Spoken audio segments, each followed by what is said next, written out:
السلام علیکم۔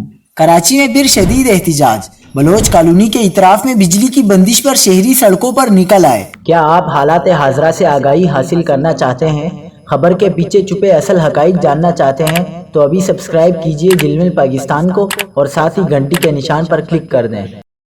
آپ کو بتاتے چلیں کہ بلوچ کالونی میں بجلی، پانی اور گیس کی عدم فراہمی سے اکتائے شہریوں کی بڑی تعداد سڑکوں پر نکل آئی۔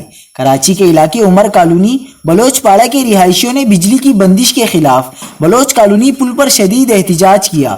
دھرنے کے باعث شہید ملت ایکسپریس وے پر دونوں طرف سے ٹریفک بند ہو گئی اور قیوم آباد سے شارع فیصل اور بہادر آباد سے بلوچ کالونی جانے والا ٹریفک معطل ہو گیا۔ ٹریفک پولیس کے مطابق راستوں کی بندش کے باعث شارع فیصل سے آنے اور جانے والا ٹریفک بھی متاثر ہوا۔ قیوم آباد سے ٹریفک کو ڈیفنس کالا پل یا کورنگی کازوے کی طرف موڑا جا رہا ہے، جبکہ شہید ملت روڈ سے ٹریفک کو شارع فیصل کی طرف بھیجا گیا۔